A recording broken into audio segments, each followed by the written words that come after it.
please feel free to give me some feedback. We'll talk about some of the expectations during our session today, but we have a lot going on in that we wanted to give a remote option. We're recording to be able to have it be the segment on AMC Connects. So as always, to know Chuck is to love him. He continues to shape us up so nicely, so he's doing that for this forum as well. So if I look a little bit trying to navigate, if you just put your hand up and say, Amory, you look like you're trying to navigate a couple different outlets. Thank you all for being in the room. I really appreciate the in-room devotion. But as always, people on Zoom, thank you for tuning in. Really appreciate it. As Cassie and I were planning for this employee forum, we really wanted to make sure, because time gets away from us sometimes, or let's say I go off on quite a few different tangents for all good reason, because we always have so much going on at Rome Health. Please feel free to stop me, ask questions, or add some things in the forum, because I think classic us and our culture, if we can be us and pretty organic, we get a lot more meaning behind maybe what the updates are with the employee forum. Similarly to past employee forums, there's probably about 8 to 12 minutes of content, and then certainly more than enough time for questions and answers outside of, the traditional or planned information that's out there. I thought, I recently got an employee satisfaction note, but I have to say it's commonplace now that we are hearing gratitude notes in real time, as well as written notes, emails. You all are being told it. There's just a wonderful wave of thank yous and gratitude. So I thought I'd kick off formally the employee forum with, it's a pretty formal way to address me. I really appreciated it, I guess. But dear Ms. Walker-Chiz, I recently had an ambulatory surgery performed by Dr. Sakula at Rome Health. The young maintenance man who directed me to the main entrance, to Paula who wheeled me to my friend's car upon discharge, every Rome Health employee I encountered was professional, competent, polite, and friendly, especially nurses Andrea, Wendy, Ellen, who were so attentive and comforting. You are to be commended for the excellent service provided for your employees. Many, many thanks. Sincerely, the patient. Wrote me directly on a beautiful card. So thank you all. I really appreciate any gratitude notes we get, and really any recommendations we have for improvement. We're not perfect yet. So we do get some recommendations or opportunities for improvement, and we appreciate those as well. But particularly the gratitude notes, or those people that we get to take care of that are really calling out so many different aspects of our team. We have a maintenance worker. We don't call that by title, but I love that. We had a community member that said that to everyone, even names that they couldn't remember. So thank you to everyone with that. So it's our April 9th employee forum. We are working hard, Cassie and I, to make sure that we have quarterly forums. We're starting to have month-end notes and quarterly forums. I will quote employees who share with me, when I know something, you all will know something. So that's the attempt with different paths of communications. We did in 2025 have a fun conversation in the employee forum where it had been so many quarters that had actually gone by. I had a friendly employee who said, Amory, we thought you didn't like us anymore. And there was a fun discussion going on. And I admitted, thank you, Carolyn Cagalio. I admitted that it was literally, it sounds like such a deflectionary note, but an excuse, that I was waiting for things to slow down a bit and then do some updates. But what I've found is classic us, nothing ever slows down in a great way. So time does get away from us. So now we just have them booked, and wherever we are, we talk. Focusing on in the first set of information, some mission-driven. It's really important we provide quality healthcare with compassion is our mission, that we have some amazing, most recent points of pride.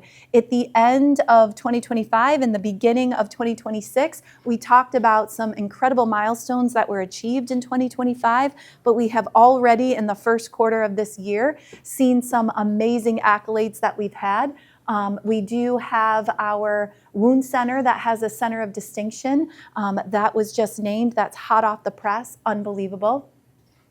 The wound center has greater than 92% patient satisfaction and certainly a wide range of exceptional outcomes It's pretty routine now that we do hear from patients that are visiting the wound center that their non-healing wounds are starting to heal pretty rapidly with the care at the wound center. If you've ever had a family member, had a friend, had a community member that has a non-healing ulcer, it is one of those particular ailments in life that makes your life completely debilitating over time. So the wound center is a pretty sacred space, just like so many of our clinical spaces. They're doing a great job. We're a leader now in safe patient handling and movement. We celebrated that a little bit, but wanted to make sure people understood that we're the first hospital in the nation to achieve this particular designation. And maybe beyond that, what the surveyors told us, but they told Ryan directly, Thompson, our chief operating officer, that there are institutions that have attempted to even apply and they don't even meet the application criteria, which is just such a bar to achieve the actual designation, but to even get an application that's through. So kudos to everyone. Isn't that fantastic, yes. Carolyn? Thank you. I love good reports. Yes, we do. Is the Healogics the wound center one? Mm-hmm. Yes. Wow, that's fantastic. Yes. U.S. News 2025 High Performing Hospital and Maternity Care. Our maternity service line has certainly achieved designations year over year, but every time you get one in the same service area, remember, criteria for designation does become more and more stringent. The bar gets higher and higher. Hopefully that's what it all should be about, is as organizations, healthcare organizations, do get better by measuring and applying best practices, the criteria to be able to achieve designations gets harder and harder as well, and that's certainly one of them. So kudos to that service line. And then just recently, Cassie Winter announced that 2026 Newsweek's greatest mid-size workplaces in healthcare, Rome has been designated as such. We can talk about that internally. We'll make some decisions about how we talk about that publicly, but that was just tremendous. I do remember, maybe Ryan Thompson, he's in the room, everyone. He may remember, I think it might have been within my first 6 months that I saw a report come out that had the Forbes list of best healthcare facilities to work in. Do you remember this, Ryan? And I turned the magazine, the article around, and I said, we are going to be on this someday. And this is just a great path to demonstrate that we're doing amazing things that does qualify for people to be measuring us in the background. This is nothing we applied for. It's people watching us and looking at some of the things that are happening and some of the progress based on their algorithm. And you can see us showing up as a great employer for our people. Again, I say these because I think Nancy Thompson was quoting me recently that she had said that it's a ribbon, it's a trophy, and ribbons and trophies are great. I think a lot of us in healthcare are pretty competitive. I like being on the winner's stand. On the stand at any time, we were talking a little bit about being in number 1 or 2 or 3. When it's a winner's stand, you like being on there. It's not really about that. It's about using criteria and using measurements and watching people watch us based on their stringent criteria and where do we land in reference to others on any particular path we're striving to be the great at. Because ultimately what we want is to have an organization that you can come into our organization, and if you're a right fit, or certainly patients who seek our care, the reliability as you come out of any service that we provide, you will have an intended outcome. And you will have the best outcome possible, regardless of anything that you present with. So that's a tall order. These particular sets of criteria help us. Well, does anybody remember this? Back in 2020? I do. Yeah. I do. yeah, because you've been with us for a long time, right? Yes. Thinking, how are you going to get all that done? Yes, thank you, Carolyn. If you're looking at this slide and you're thinking maybe the same thing, how are we going to get all this done? Back in 2020, Ryan and a few others helped me put together a path to, believe it or not, 2024. It felt like it was a long time from then till now.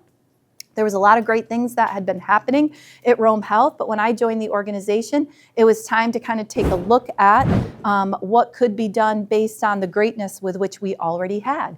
And so I reflect upon this, or I use this to reflect upon, actually, I didn't even pitch this to Carolyn, and she said it quickly, is like, we used to take a look at this and be like, oh my gosh, how are we going to accomplish all of this, let alone all the items in between these particular focus areas that it was going to take to reach these milestones. And some of them are with us for a long time, of course, but this was how it was presented back then, and it was approved, and we've accomplished all of it.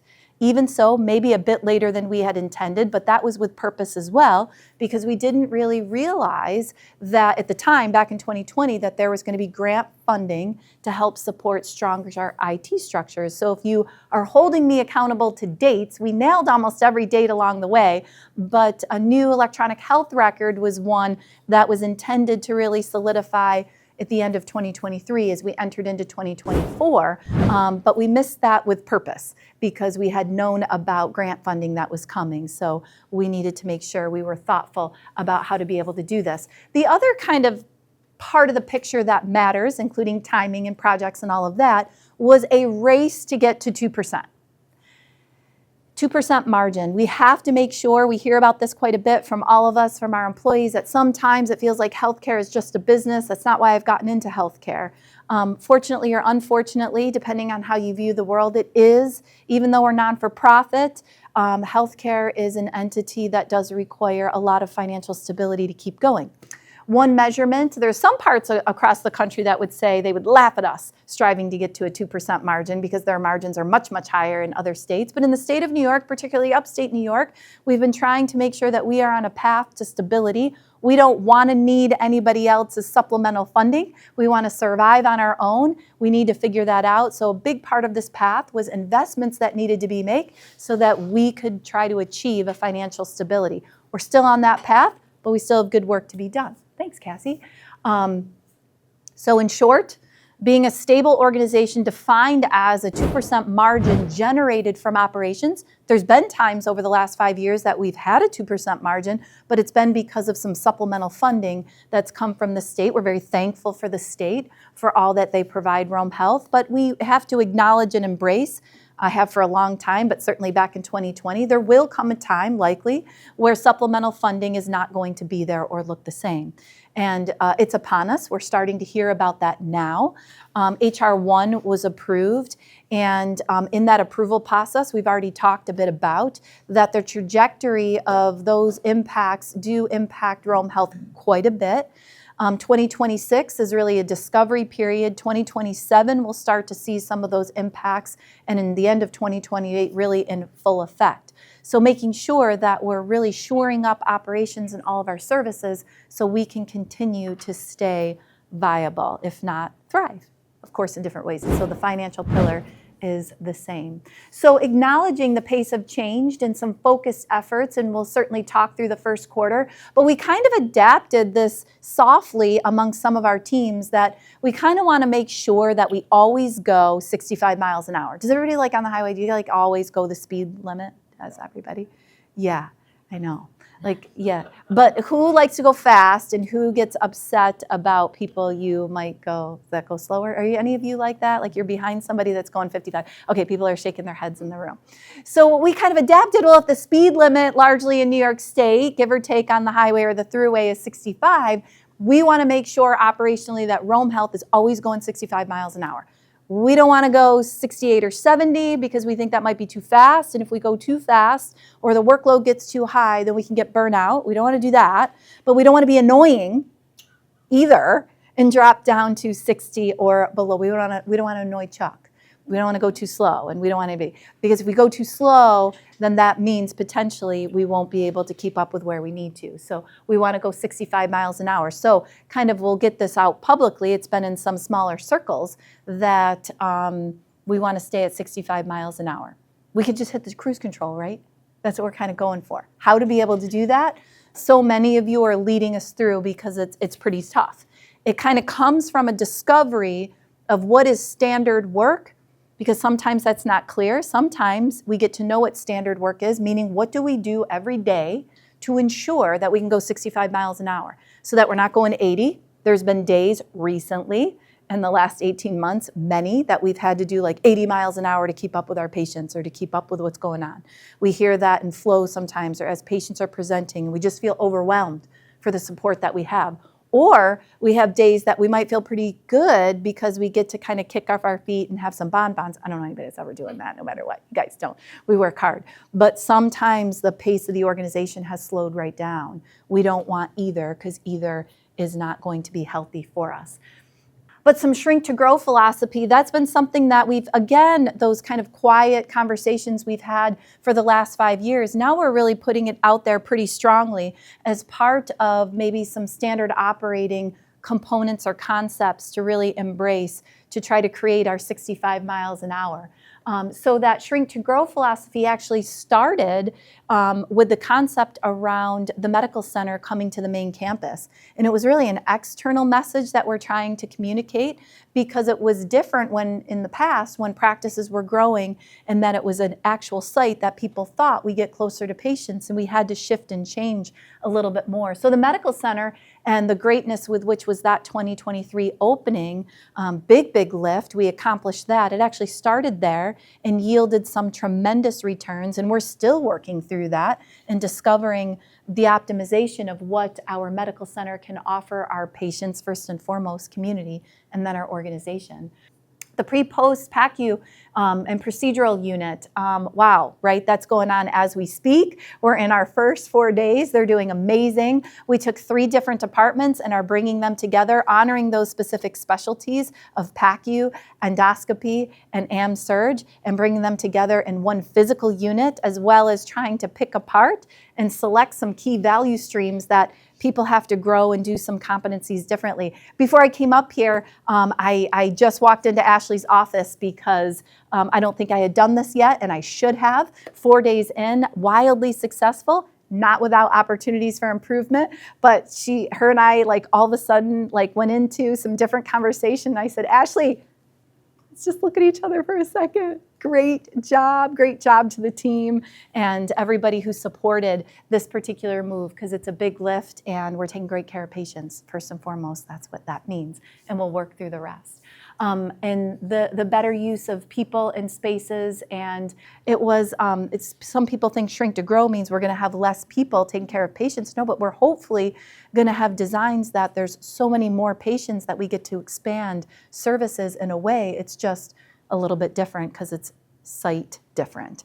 And that has really held true for us. Our overall workforce, right, Ryan, has steadily stayed the same or has grown over the last 5 years with some of the work we've been able to do because we're taking care of more and more patients. So this pull till full concept, I kind of said this out loud. For people who are familiar with emergency department spaces, another tool technique that is kind of one to try to keep going 65 miles an hour without any highs or lows, or to manufacture. Long time ago, I should remember what year. There might be people in the room that remember the year and can hold me. You don't have to hold me accountable because I won't try to put the year out. But it was a long time ago. I want to say greater than 17, 18 years ago. It came out on the scene that emergency departments need to pull till full.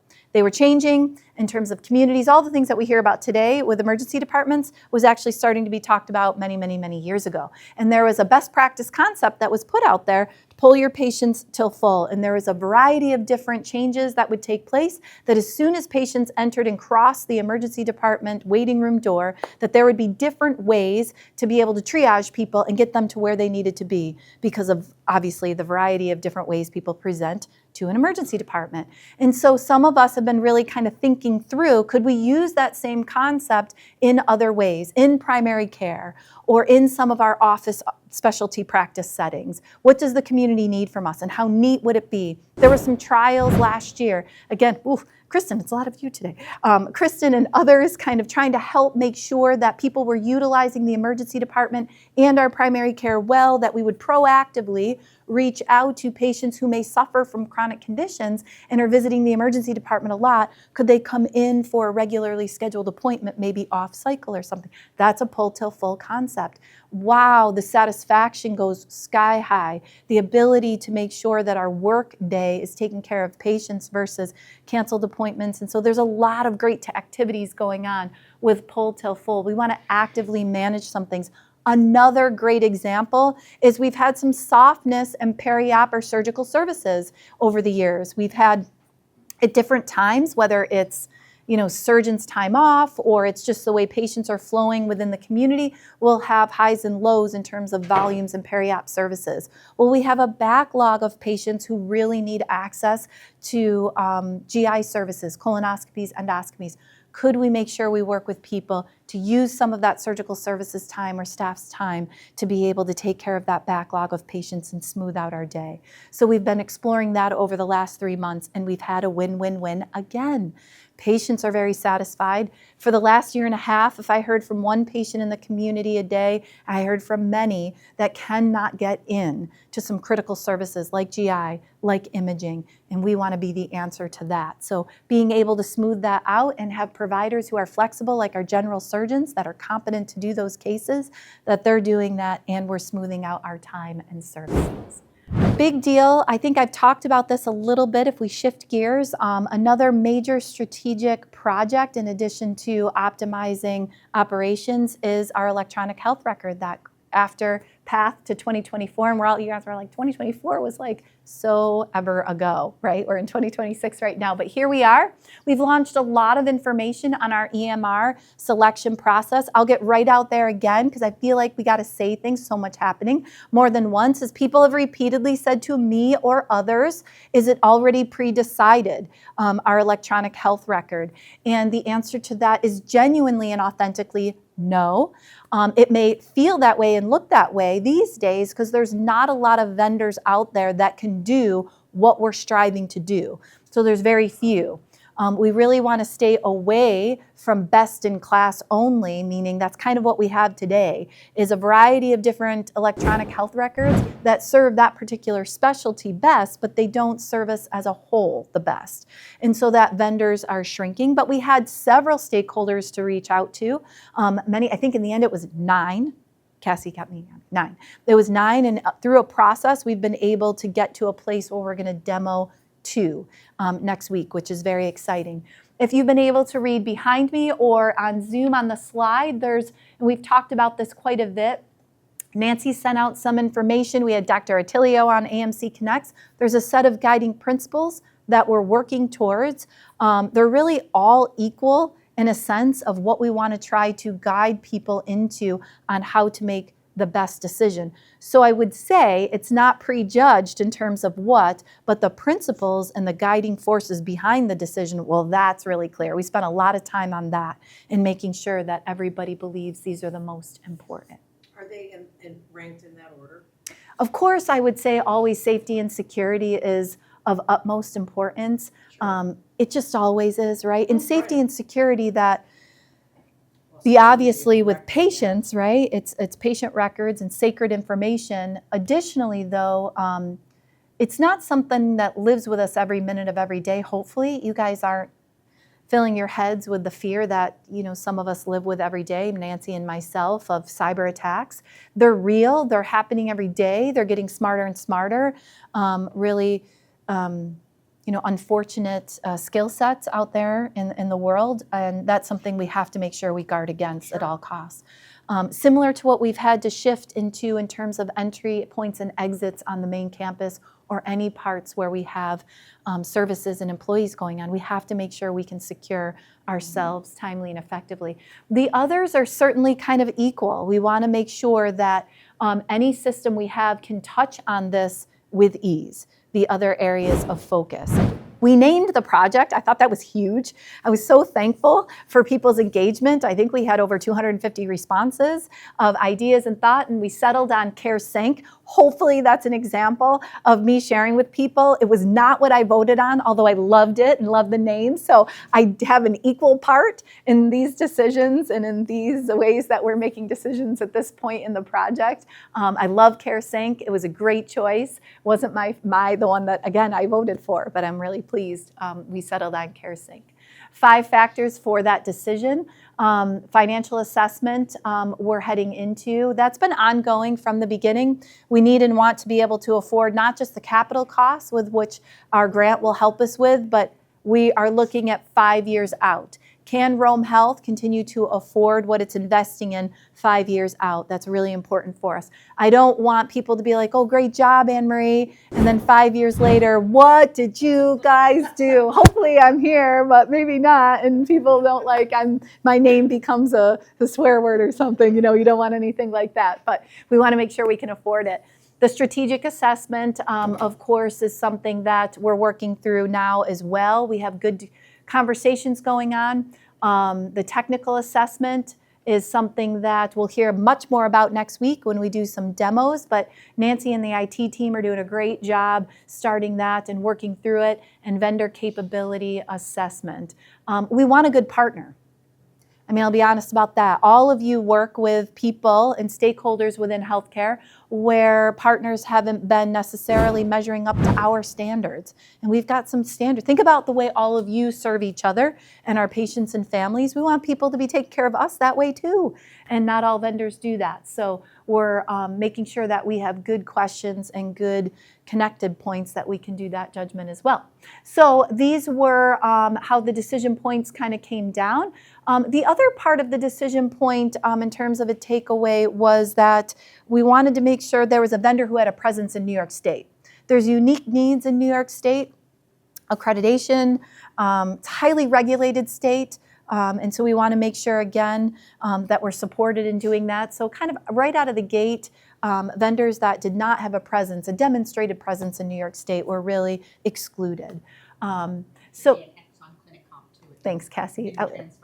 I was just going to carve that out. Clinicon's X didn't transfer over, but that was one of the stakeholders that wasn't able to, good product, but wasn't able to demonstrate competence in New York State.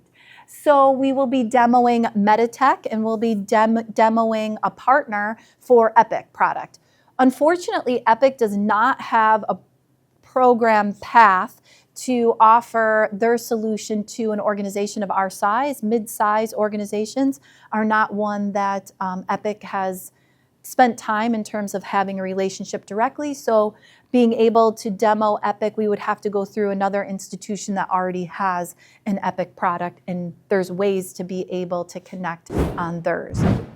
Time to just touch on the Rural Health Stabilization Grant. We announced this pretty quickly in 2026. Want to make sure people know about it because we'll talk about it all through 2026. More and more information will be coming out as this process unfolds. At this point, it feels a little silent since we had maybe Scott Burns announced as our community liaison, and we had him on AMC Connects talking about his training a little bit more. But there are activities right now. We're in a feasibility assessment with some pretty prominent agencies that the grant partners with to make sure that community-based hospitals or rural hospitals are studied. So we're really looking forward in late spring, early summer to be able to get this information back that's been analyzed and be able to work with these stakeholders to see where Rome Health sits in this overall work of rural healthcare. So we're really excited about it. We do highlight on the slide some of the components that we're proud of. We're a very interesting organization in a great way. I think what people saw was our amount of progress at the pace we've had to keep up with healthcare changes. It's pretty stark with people who look outside and in, and they were really kind of fascinated about it. The other thing Cassie and I learned why we were selected is when people asked outside of New York State, kind of running this particular grant opportunity, well, what do you think of Rome Health? Rome Health was reflected in a very positive light. Boy, that's an organization, my words, not theirs necessarily, but pretty close, Cassie.